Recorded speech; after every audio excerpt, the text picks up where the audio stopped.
Hey everyone, this is Josh from Solopreneur Grind for episode 78 of the SG podcast. I am joined by Jim McCarthy, co-founder and CEO of goldstar.com, as well as co-founder and CEO of Stellar as well. Jim, thanks so much for coming on the show today.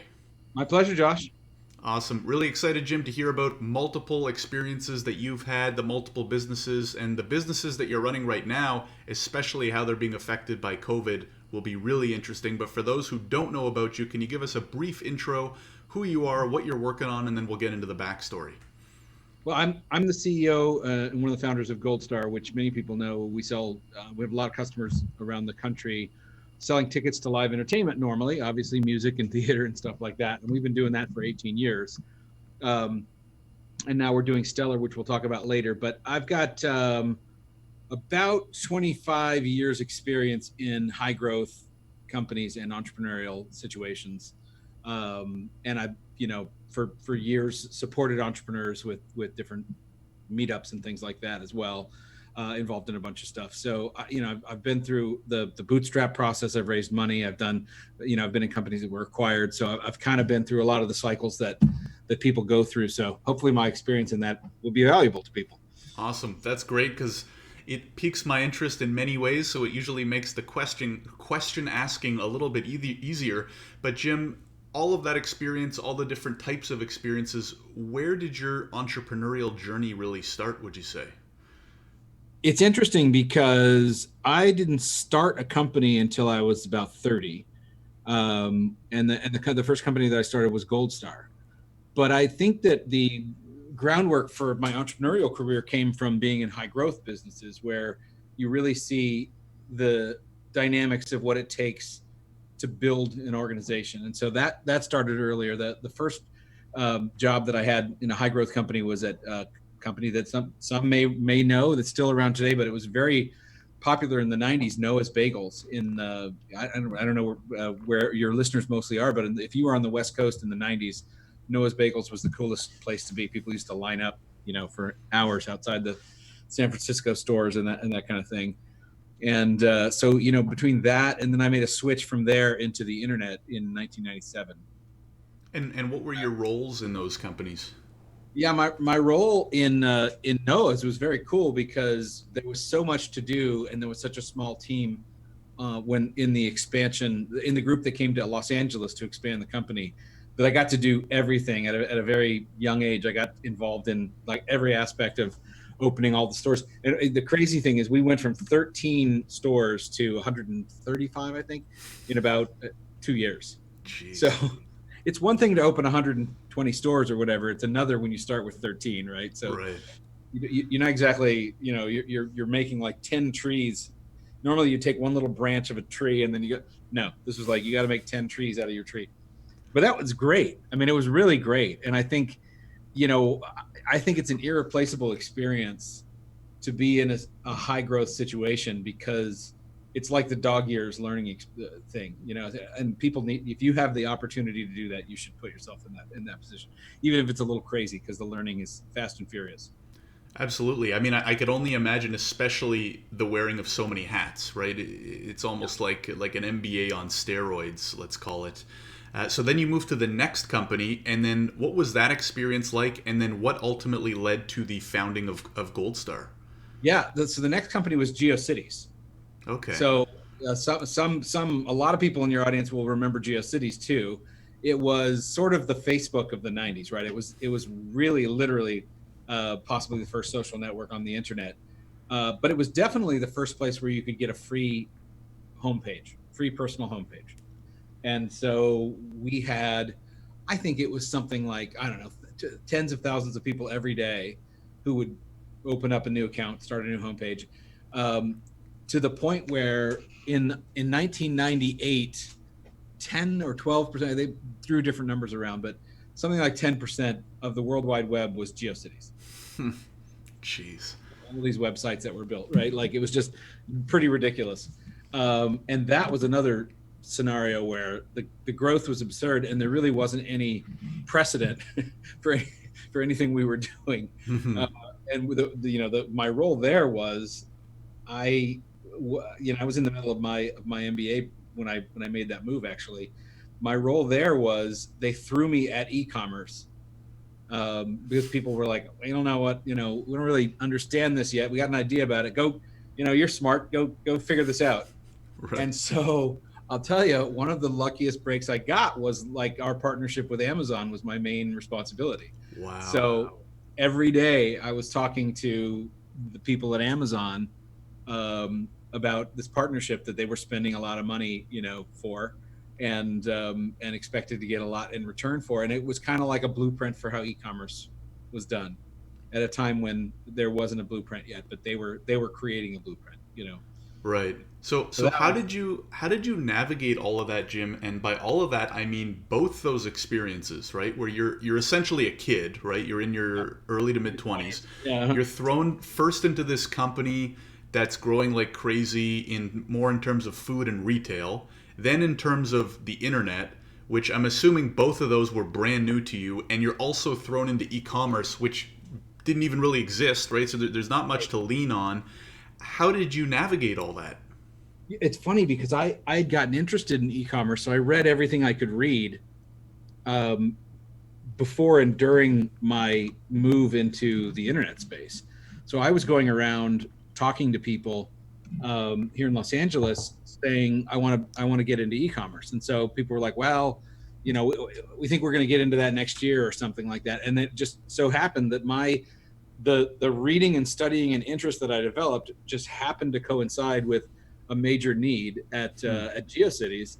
And so I actually think that's actually worth thinking about too for people, right? Like the magnetism of, I'm really interested in it, I really want to do it. If somebody actually needs somebody to do it, well, if it's a new thing, who better than you to Right. take it on, right? Like if nobody really knows about it, then hey, somebody who's interested and studied up, you can study in that situation. You can study very little and be an expert Right. because there's not much information out there at the time. So yeah, so that was fun. I mean, to me, it was all upside, right? At that point, you didn't have to worry about For falling on sure. your butt because nobody knew what to do. So Absolutely. So then take us to the next step. So you're working at GeoCities, yeah, crazy growth, yeah, new area for most people in the world. yep. And what bridges the gap between there and Gold Star? Well, e-commerce for one thing. So the thing that I learned, and one of my one of my co-founders, who's the CTO to this day, was at GeoCities as well, and we sort of formed our partnership there because it was essentially, we'd be faced with some kind of business problem in the e-commerce area. I'd typically dream up, 2/3 of the solution, and then he would make it real and finish the solution. And so that worked really well. Like that was actually a really good, so hand in glove partnership, and we became friends. And eventually started Gold Star. But actually, there was one stop in between, which was very interesting, which was a company called Kiko, short-lived company that was founded in 1999. We were first day employees, so we were founding employees, but we weren't the founders. Um, and it was, Josh, you're probably too young to remember what 1999 was really like in the business environment. I hope the day comes when there's another time like it, because it was crazy and fun. And by that I mean like money was flying like everywhere. So you just had to reach up and grab some. We started this company with I think there were 10 or 12 of us, and we raised $10 million on a $40 million valuation in 3 months, with and, basically and just there was nothing built. nothing built, just a deck. We had a deck. But it was a good idea. It was a great idea, and the people in the company were credible, right? All of us had backgrounds that made it seem like there's a real good chance that we were going to do something, and we tried. It just things changed, and in many ways, the the experience of that was a blueprint for Gold Star, in that we just said, don't, like whatever we did, don't Yeah. do this. Do the Uh, opposite. Yeah. yeah, just don't do that, and you'll be better off. I mean, things like we had 100 employees, I think, in about 6 months. Jeez. I mean, listen, sometimes those lessons can be more valuable than learning what to do, right? Oh yeah. Is learning what not to do. So did that company come to an end and then you and your co-founder said, okay, let's start Gold Star? Was it already in the works? Did you see this sinking ship? Actually, it was a third co-founder who worked there, and we were driving from Pasadena to Long Beach to this company. We were commuting together. Hmm. So we had these conversations, which I think a lot of people have, where it's like, one day, man, we're going to do it our way, and really it was like that. And I'm like, what kind of thing would it be? Well, we definitely wouldn't hire all these people. We had all these, big reactions to the to the way things were being done. And it just so happened that day came relatively soon. So that company started to, in March of 2000. There was somebody rang a bell somewhere. I don't know what happened. Somebody rang a bell, and the whole bubble was over. Like, it was nothing specifically happened. It just kind of like everyone was like, "Oh, this is stupid. Let's stop." And it's like, "Oh, the party's over." And so the environment was much more challenging after that for that company, and a couple of what would be called pivots today, but we're really just sort of in the end just kind of thrashing around, looking for a way forward. And then we all just kind of gradually over the course of 2001 really just decided, like, each of us is going to leave in our own time, and we started business planning Gold Star. And how did that plan come about? Was this something, a specific problem that one of you'd faced, or had you been discussing it, the three of you?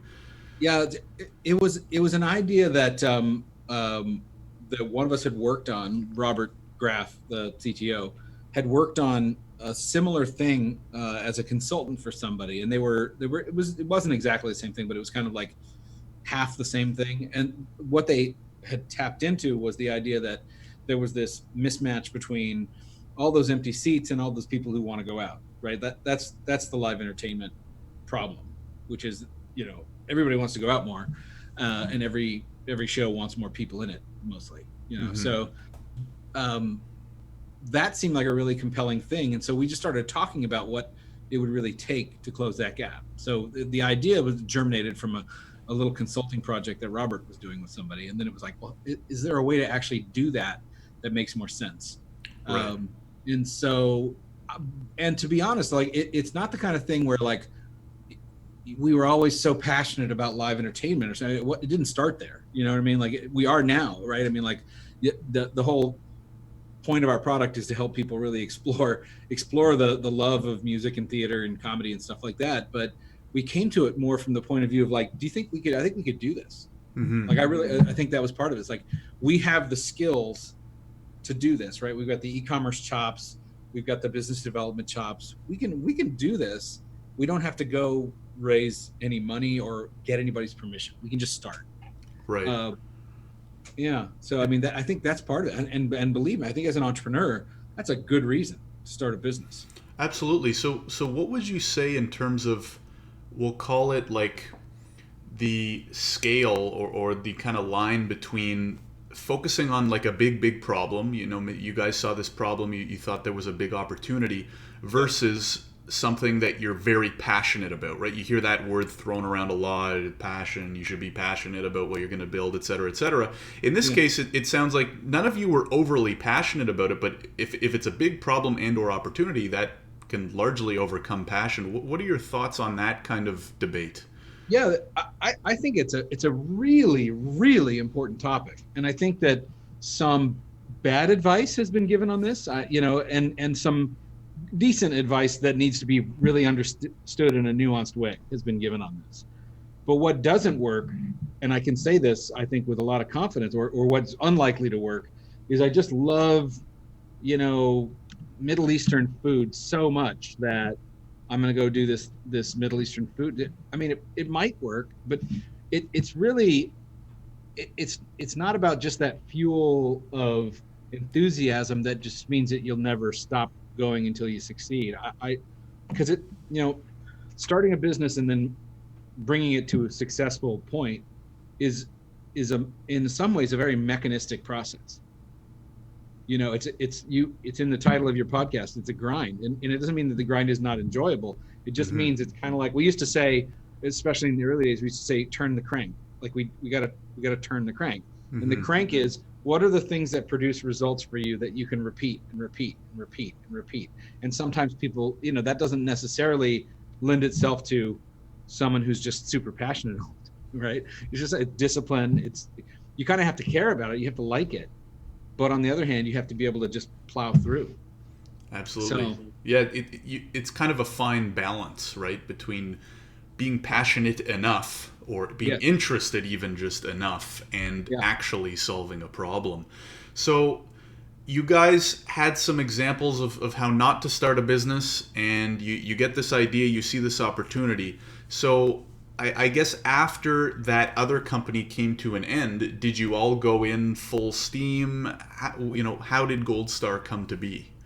Yeah, actually, this is another great story, I think, in terms of its applicability to many people, which is that, we started the business with $1,000 and our own labor and some of our friends who were willing to help, because we had internet friends. We had a lot of friends who were internet professionals, which was fairly rare at that time. Mm-hmm. And we knew that we weren't going to be able to, and this was, by the way, after 9/11. So the dot-com boom had turned into the dot-com bust. The capital environment was terrible. The economy was terrible. We had no idea, how much worse it could be, but it seemed bad at the time. And so we knew there was no way that there was going to be somebody paying a salary to us. Like that wasn't, it wasn't one of those kind of stories. It was Mm-hmm. whatever we make, that's what we get. You know what I mean? So we actually did a whole bunch of consulting to companies to get their web presences built. We'd do different things. We'd come strategize a website or something like that and help people build it out. So that, Robert and I in particular paid our bills with that for Hmm. about a year or a year and a half while we were building Gold Star. And we were building Gold Star full time. We were just doing this other stuff too. Right, so So almost like a dev shop on the side type thing. yeah, it's totally what it was. Right, and Yeah. so how many of there were you? Well, there were the two of us, but then we could call upon friends that we knew with the design and development skills to actually build something. So they were just contractors to us. Right. And so it was kind of me and Robert talking to people and convincing them we could help them develop their strategy, build their website, build the whatever thing they were thinking of. And then we would go, cool, let's get a team, and then we'd put the team on it, and it was a lot of work, and it was. And I don't know. I mean, I always feel like you kind of got to be willing to work, unless you're lucky enough to not need a salary, or you're lucky enough to have some money, or you're lucky enough to get some funding that starts paying you something. I think, especially for a solopreneur, which I know is the focus of your podcast. You gotta, I think you gotta be willing to put in a year or two where you're doing two jobs, where you're kind of fully engaged on two things, because then you don't have to take such a dangerous leap, you know? Yeah, I mean, the fact of the matter is, you have to pay your bills somehow, right? So if you can't raise money, or if your startup has that slow growth beginning, I mean, the last guest we had, Roman, he started his own legal tech company a couple of years ago, and he's been working as a freelance writer the whole time, even to this day, has not raised capital yet, and Yeah. and does that to pay the bills. So that's becoming more and more commonly, I think, maybe as well, a perfectly good way forward, maybe even a better way forward, right? You don't have to answer to investors. You keep you keep the pie to yourself. So what was it at that 1.5 year mark that made you be able to stop, I guess, doing that consulting work? We were just selling enough tickets. We were selling enough tickets that we said, look, the purpose of this business in part is to pay our salaries. you know, So we started saying, okay, let's pay ourselves some, and we just gradually increase our salaries based on on how many tickets we were selling, how much money we were bringing in. That must have been a really cool day or week for you guys to make that shift. It was the best. I mean, literally, the moment when the business that you created replaces the salary that you were making before is the day that you're kind of liberated from a lot of the worst things in life, right? Yeah. And also you unlock all of that extra time that you can then, Yeah. I'm assuming in your case you probably put most of it into the primary business as Yes. opposed to, going having more picnics and stuff on the weekend.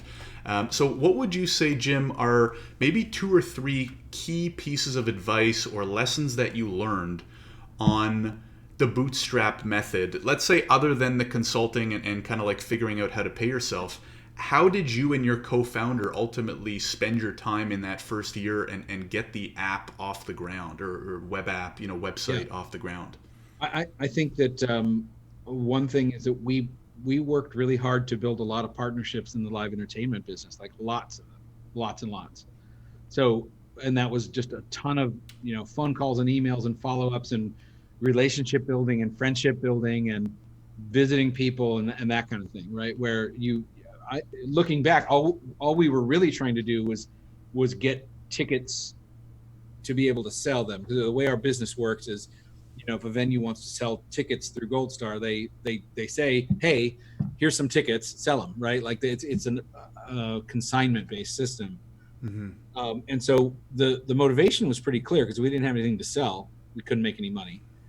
Um, but what we were really doing, I guess, indirectly or directly, without thinking about it that way, was we were building a network, a really powerful network in the industry that we were in, at very high speed, because we were trying every day like crazy to get connected to the organizations that that we needed in order to be able to do our business. So that whole idea of like really building those relationships as fast as you can, not just going for numbers or whatever, but genuinely, building a relationship of value. I gotta say, I mean, I don't know how. I mean, and I think it could vary what relationships are important depending on the business you're in, but that I feel like is something people should do. People should really focus on making sure that the people they need to be connected to, they're spending a lot of time on that. Maybe a little underestimated.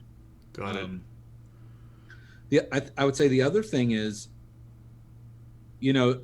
when you're a new business, there's probably two or three things that, in terms of outcomes, that you have to get right, because you're trying to get escape velocity.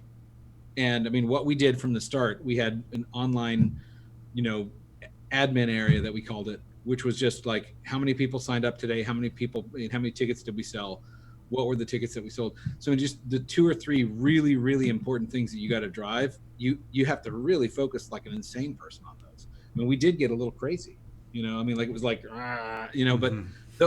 but we knew those were the things, right? If somebody signed up, we knew that X percentage of those people were going to buy tickets from us at some interval, down the line. And then we measure, like, I mean, we used to have like celebrations for the first time we sold 100 tickets in a day, the first time we sold 200 tickets in a day, I remember the first time we sold 1,000 tickets in a day. It was like, blew our minds, right? Like it was just Right. like unbelievable. We sold 1,000 tickets today, which still, if you think about it, going from absolutely nothing to that's a lot of tickets, It's a right? big Like number. Yeah, it's a big big number, number. right? You're like, that's 1,000 people who bought from us today. Um, and so as those numbers went up, it took years before I wasn't just completely obsessed every single day with how many tickets did we Mm-hmm. sell. Um, and to some degree, we still are. Normally, we still are. So I think it's like you can't you can't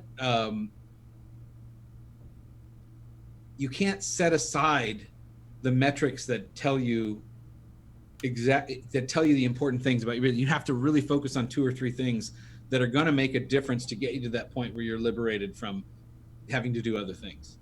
Absolutely. Yeah, it's a great piece of advice because it's so easy to get sidetracked. Whether you're an entrepreneur, solopreneur, tech business, service business. I mean, there's a million things going on, right? So it's to stay focused on, whether they call them KPIs, the North Star, et cetera, et cetera.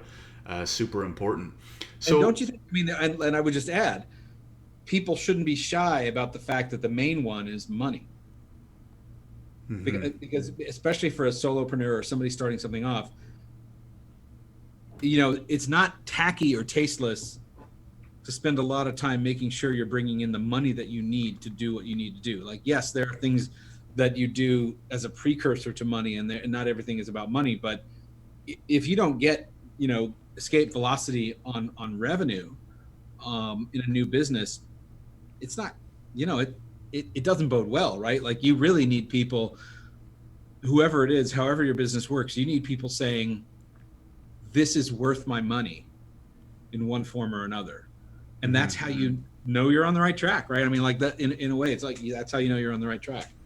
For somewhere sure. in that equation. So don't be people. I think sometimes are a little bit like it's a little, gauche or whatever to obsess about money because we're doing the things that are going to build long-term value. And that can definitely be true. But especially if you're a solopreneur trying to liberate yourself from your full-time job, it's perfectly fine to focus a lot on how much money you're bringing in.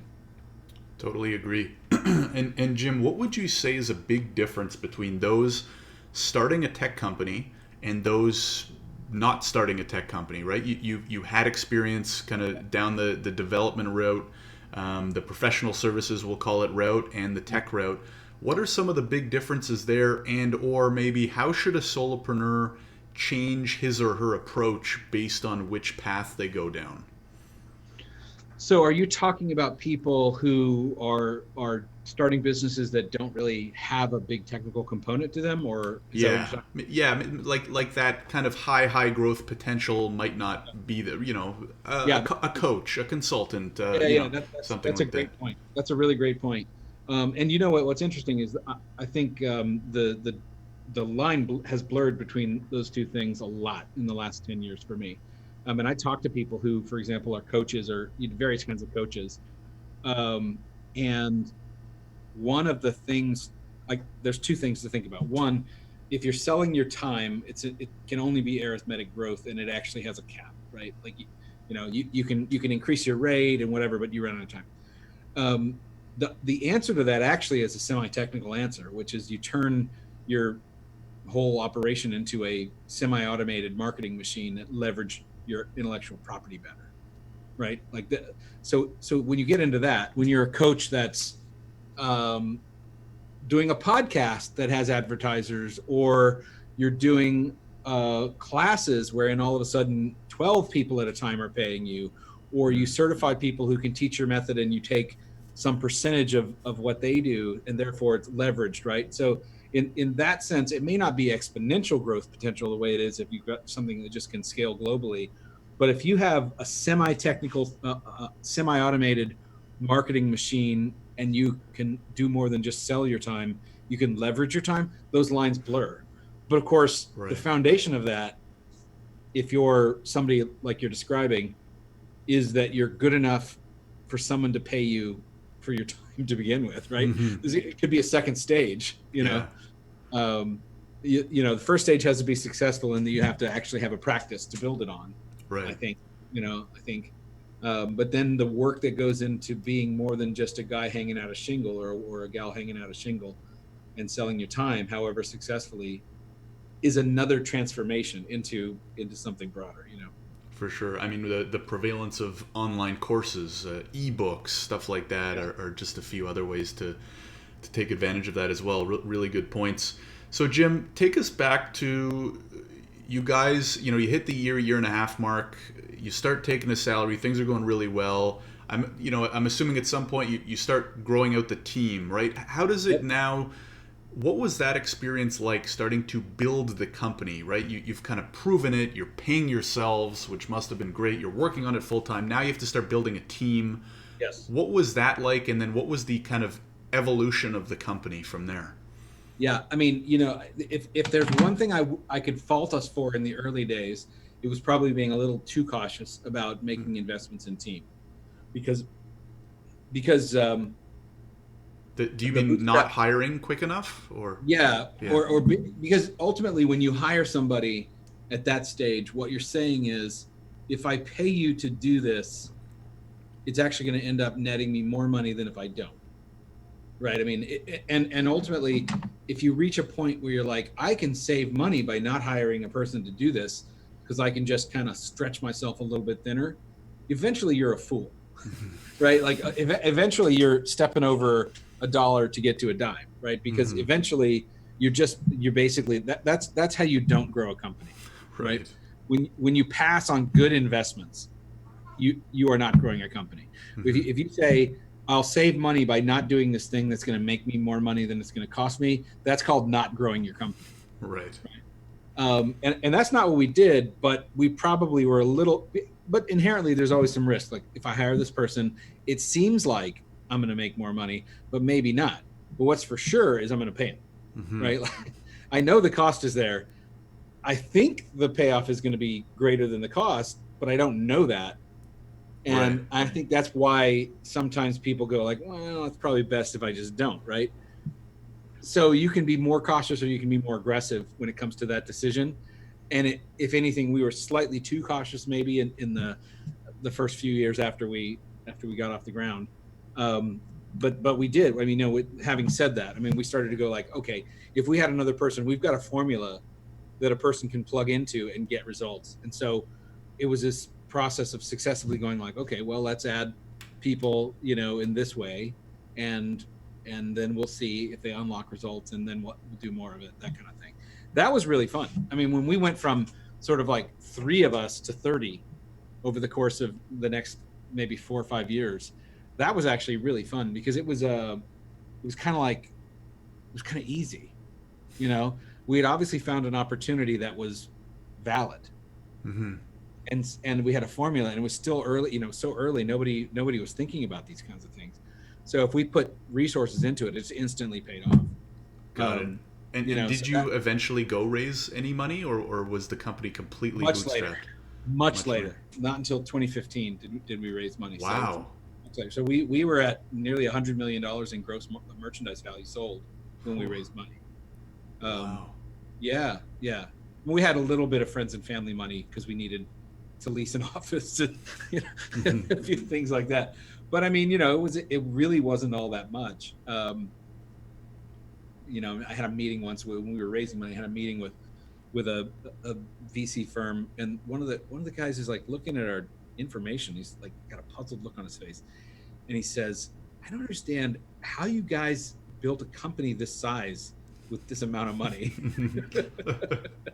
Yeah. So what would you recommend then, Jim? Let's say someone they have a good idea, they're thinking about starting a tech company, or they're very, very early on in a tech company. What would you advise them, just kind of generally, because it is so kind of like popular and in to go raise tech money? What's kind of like a piece of advice you would tell them on how to just think about or approach the possibility of raising money at an earlier stage in the company? I think that you have to ask whether you need to, right?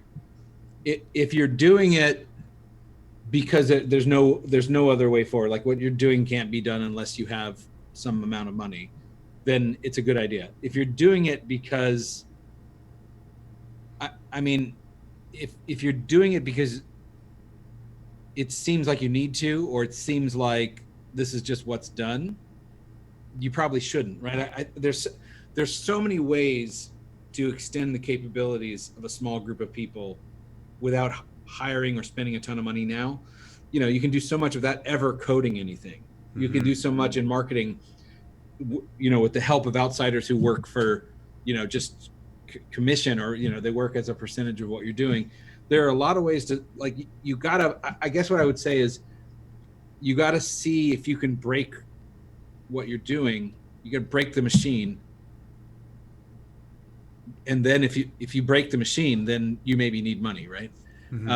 Or if there are obvious good investments that you're not making because you don't have cash, you should raise money, right? Like if it's just like, I know I can do this thing and it'll unlock more growth, more money, etc. But I simply don't have the cash, so I'm having to miss out on good opportunities that I know are good opportunities because I simply don't have cash. That's a good reason to raise money,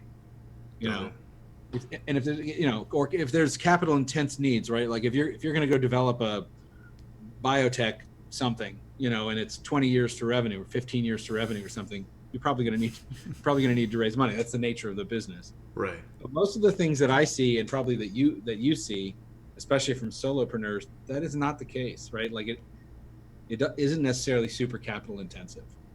Yeah, Um, absolutely. There's so many tools now. So I'm actually going through this with a tech company of my own, and we've gotten pretty far in 11 months with all the no-code tools that you can yeah, use online, the Zapiers, I mean, we're still even using WordPress with a whole bunch of plugins. It's incredible. It's incredible. So I did you see there totally was a agree. guy who basically duplicated Twitter with no code? No, I didn't see that. Yeah. It Wow. looks exactly like Twitter, and it does everything Twitter does. Huh. Um, it's called fake Twitter or something like that. Yeah. But you can find it. But he did it, and the whole point of it was to see if he could build, the same exact thing without any coding, which he I did. mean, now they even have like you can build mobile apps no code as well. Like it's crazy. So, anyways, make use of those tools, people. Yeah. Well, and Absolutely. everything you can think of to avoid doing that, short of working yourself to death or passing on good opportunities, do it. Because if Hmm. you do it, not only will you avoid, giving away a big chunk of the company and control and whatever, but if you actually overcome those barriers, then when eventually you do want to go raise money, you're going to have so much more credibility and Yeah, so much more leverage. and a much better valuation and all Absolutely, that all of stuff. that, all of that. Totally. Awesome, Jim. So let's we need to cover, or I'd like to cover everything else that has come since Gold Star. And I know that's a lot, but let's try and cover as much as we can in the next 10, 15 minutes in terms of the other company you're working on now, some of the mastermind stuff. Yeah. Tell us a little bit about that and how it came to be. Well, I feel like the elephant in the room, if people are listening, is I'm a guy who's in the business of selling tickets to events Hmm. right now. And there ain't exactly a lot of events happening. So this is actually one of the most interesting stories in the oops sorry. No This problem. is actually one of the most interesting stories in the whole journey, is that we're going along about February, March, having a pretty good year actually, and COVID comes along and shuts the entire live industry down. Just other industries have been affected, travel and whatever, but we have been shut down, right? Like, Hmm. this is not, as I said to my team, like, our business doesn't exist at the moment, right? Hmm. And so that's been an interesting challenge, and the way we responded to that is that we've built a thing called Stellar, which is a total show management system for online events. Hmm. Um, we know a lot about how we have all the relationships, and we know a lot about how to help producers of shows be successful and reach an audience. So over the last 3 months, we built this thing called Stellar. It gives you just about everything you need other than to produce the show, to put a show out there and sell tickets to it, make money from it, all the rest of that. So it's been a crazy sort of pivot, and we've realized we're at the beginning of a totally new form here, a totally new art, if you want to think of it that way, of an online event. Hmm. Um, and by the way, I think one of the things that this opens up is the possibilities for solo live entertainment entrepreneurs are better than ever because of online events. You know, Why do you say that? well, because in the same way that we were just talking about all those no code tools, if you have a concept for a show and you've got sort of taste and you've got the ability to pull a show together, you can reach out to the artists, the technical people, the whatever. You don't have to have a giant venue, for example, right? You could do it on a Hmm. soundstage. You could do it with a whole bunch of integrated technologies, put on a show, reach a worldwide audience. The show starts at 8 o'clock tonight. 50,000 people watch it, having paid $20 each. They don't have to come to a venue in downtown LA or New York or wherever, right? So it just Hmm. opens up a, an opportunity that, in a way, was not there before, but it's there now. And I don't Right. think that's going to go away. I think this is going to develop during COVID, and then go on to be a very important continuing thing. And if someone, I've got a whole series of videos that hopefully you could share, but one of them is about what I call the wild card, which I think is a very solopreneur kind of idea, which is somebody can rethink what a live event might be in the online event format and make a fortune. I'm convinced, right? Hmm. just rethink what a live event could be. How does it change when you're not sitting in a seat looking up at a stage or something? Right. But it's still an event, it's still live, it's still a show. Could be participatory, could be all kinds of things, right? Yeah. And so I'm excited to see what people come up with on that front. I really am. Absolutely. So, Yeah. Jim, why the completely different company? There's probably a few Yeah. reasons, but why not just under the Gold Star brand? Like Yeah. a subdomain or whatever. Yeah. I mean, it's a good question, and we spent a lot of time thinking about it. But when it comes down to it, a brand means something, and a brand can't mean, and because of that, a brand can't mean everything, right? This is actually a really important thing for, I think, entrepreneurs to understand, is that when you spend 18 years investing time and energy in a brand like Gold Star, it means a place for people to come and buy tickets to live entertainment, save money, get great service, all that stuff. Everything that it means, it means. It's kind of like um, what was it? Okay, take lifesavers, right? What is a lifesaver, Josh? What's a lifesaver? Candy. The What is it? candy, Yeah. hard candy that comes in a round tubey thing that Right. tastes like fruit.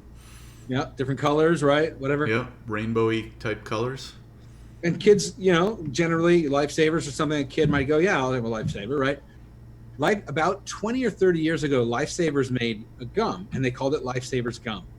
Hmm. And what's probably going on in your head is the same thing that's going on in my head, which is Lifesavers ain't gum. You know what I mean? It's not gum, right? It's like, it's not gum, right? What do you mean Lifesavers gum? And the logic is, well, people love Lifesavers.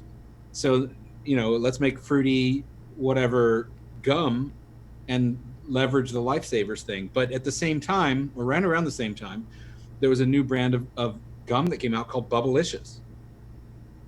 Now, Bubblicious sounds like bubblegum, right?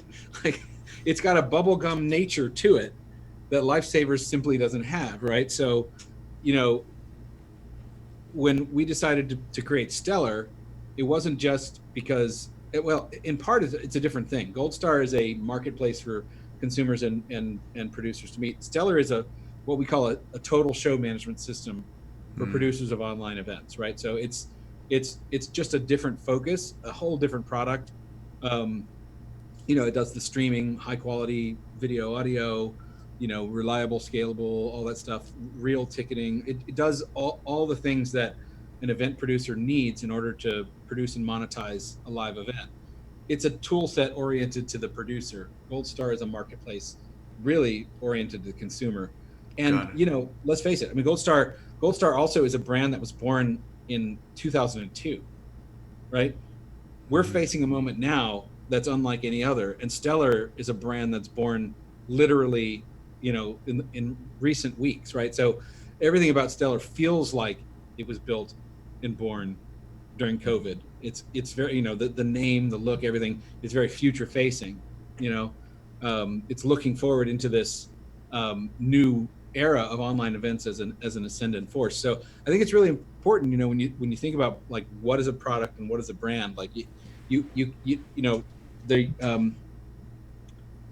if I say Heinz, what's Heinz? Ketchup. Yeah, and for a long time, Heinz dominated pickles. If you asked an American in 1950 Heinz, they'd say pickles, and they went into ketchup and they kind of lost pickles, right? Like, I think they still sell them, but now you probably think of Vlasic or something like that if you just have a generic pickle brand, because they were trying to stretch the meaning of the brand over onto ketchup, and it worked, but it also backfired in that they lost pickles. So it's for us, and the thing about Stellar that's important for people to understand is it isn't Gold Star. It's a thing we built for this specific purpose right now. Got it. Yeah, no, that's a great answer. I think there's reasons to create spin-offs and there's reasons not to, and you definitely had enough reasons to create that new brand. So what would you say, Jim, to people who, I mean, it's very tough times, right? Obviously, more so depending on your industry, less so for some other, the Zooms of the world are doing just fine. But Right. what would you recommend to the solopreneurs out there, or maybe even the people who, lost their 9 to 5s or are not happy in their 9 to 5 right Yep. now, and are looking to make the jump because the times like these can be very, very opportunistic. You mentioned one of the reasons why, the new potential for online events and stuff like that. Do you have maybe two or three pieces of a general kind of business advice Yeah. for what people can do, want to be entrepreneurs or solopreneurs given the circumstances? I when we started Gold Star in 2000, we were starting in 2001, which was post 9/11 and in a pretty serious recession. Hmm. And I had a lot of sort of friends at a similar kind of career stage, or maybe even a little later, who said, I'm just going to take a job at a safe company, at a company that's safe, and kind of ride this out. And we didn't do that. Like we started a company and tried to sell, you know, development services, right? Um, and a lot in retrospect, like, oh, you took a safe job at Earthlink. Where was that again? you know, I noticed you didn't even react at all when I said Earthlink. Because you're like, what?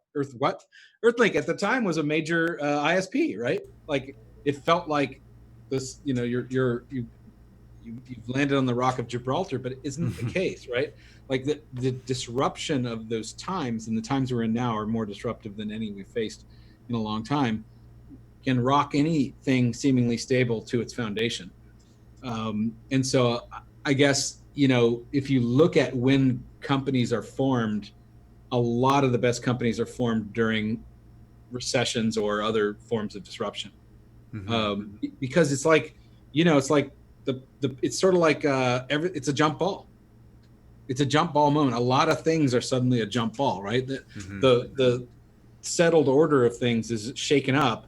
And I think the first piece of advice I would give is um, think about what we're moving toward. We're moving toward something, and it's not just where we are today. It's what are we moving toward. We're not always going to be doing exactly what we're doing today in response to this. What's it going to be like in 6 months or a year if you play this scenario out? And people are saying things that are probably a little overheated, like no one's going to go to the office ever again. Like, I don't think that's true, Hmm. but there's something about that that's true, right? there's Yeah. some there's some change coming from that. So I think you have to think about what are we moving toward, and not take for granted that things are going to be the way either they are or they were, right? So the second thing is think about where you can create value. I mean, there's new needs being opened up, and you have to kind of really think about, like, who can I help? Who can I help? Because if Hmm. there's a and how do I and so if you think about that, and then maybe lastly think about how can I start with the bare minimum risk, and maybe not effort, but bare minimum risk in terms of money, or going down one path, right? Like, I think one of the worst things someone could do is make a huge uneducated commitment to, this is the solution that I'm putting out there, because you don't have to, right? You can go a little ways and see, like, does this make sense at all, right? Like, Hmm. is there a positive response to that first move? And if so, okay, maybe you're onto something, and you go harder down that path. So I think Right. I think it's that idea of, like, think about where we're going, think about where there's new needs that maybe you can help, and then how do you actually start in the smallest possible way, right? Like, and for goodness sake, like, if you can set a goal of, like, I want to make $1 doing this thing, like, or whatever the smallest sort of minimum thing, let's say $1, right? Just make any amount of money Hmm. doing this thing.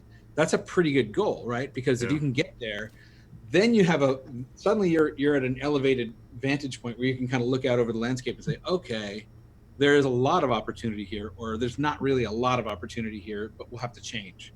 So Yeah. I think it is a very difficult time, and unlike some people who think, oh, it's great, it's just crisis tunity, it's don't forget that it's a crisis too. Yeah. You know what I mean? So it's not like downhill sledding, but if you think about value creation in a future forward way, and you actually figure out how to get started on it, you might hit on a formula faster than you think that actually produces something. Absolutely. Yeah. No, that those are Great suggestions that I will take to heart as well. Jim, one last question for you. You've been an entrepreneur, solopreneur for a long time now, probably have worked with many, talked with many. What do you think is one really, really maybe the most important attribute to a successful entrepreneur, and Yeah, why? I think it's a great question, and I think the good news is that this is available to anyone. I'm a big believer that it's you're not born to be an entrepreneur. Like, the people are like, I sold lemonade when I was 3 years. I don't think that's really. I'm not saying that's a bad thing, not at all. But I don't really think it's about that. It's not a question of your nature. Um, the the people that I've known who are good entrepreneurs are they find a way when there's no apparent way. Right. This is the whole thing. Like, if you're standing on the edge of a dark, dense forest, and there's no path in or through. If there's a path in and through, anyone could walk it, even if it's a treacherous path. Right. Hmm. Anyone can walk it. The entrepreneur is somebody who goes like, oh, there's no way here, so I guess I'm going to have to find one. Hmm. And then it's that sort of curiosity about what's going on, and just like, I don't know how I'm going to do it, but I know I'm going to do it. Like, I'm Right. just, it, that quality has a lot to do with how readily do I accept the consolation prize of people going, yeah, you did the best you could. you know Hmm. can Are they comfortable with a socially acceptable, yeah, you really gave it a good effort and it just didn't work out for this reason or that reason? Like, if that makes you feel better, you might not be ready to be an entrepreneur. Right. Because if you're really ready to be an entrepreneur, it doesn't matter, because, well, you want to succeed, right? The external rewards of the success itself are the thing that fuel you, right? Like, we were talking about every increment of tickets that we sold. It was the best thing in the world, right? Like, we sold 200, we sold 500, and these would be small numbers by today's standards, but, like, oh my God, it was validating, because it was reality telling us we were on the right track. Hmm. You know what I mean? If someone is sort of addicted to that and doesn't care about people saying, well, you did the best you could, Josh. It was a tough environment out there, so no surprise. And then you're like, yeah, I guess you're right. Like, that shouldn't give you any comfort at all if you're ready to really be an entrepreneur. For sure. So I think it's that, people who are just determined to find a path when there's no apparent path. Those are the people that tend to succeed. So you kind of just, I don't know how you get to that moment. I really don't, but you're either at that moment or you're not. And Right. just because you're not right now doesn't mean you won't be in the future. Right. That's a great note to end on, Jim, and a great Awesome. answer. Thanks so much for coming on the show, sharing Well, sharing the story and the insight, Jim. Where do you want, where can people find you? Whether it's personal, business, whatever you prefer. Plug I'm on whatever Twitter else at you like. Goldstar Jim, so that's easy. And right now, what I want people who are either in the live entertainment business or who are thinking about creating, online. I think these solopreneur live entertainment entrepreneur types, or if you're already in the live entertainment business and you know that there's an opportunity you need to tap into, go to stellartickets.com. I would also say, if you're interested in the idea of online events, I have a playlist that we created, nine short videos that explore a different aspect of online events and our thinking on it. It doesn't even really advertise Stellar. It just talks about online events as a concept. It's like 30 minutes altogether, and I think it's a pretty good primer on why this is such a big opportunity. So maybe we can share that too. Absolutely. Yeah, I'll put all the links to all those in the description wherever anybody is watching or listening to this. Jim, thanks again for coming on the show. Really appreciate it. My pleasure. Thank you, Josh.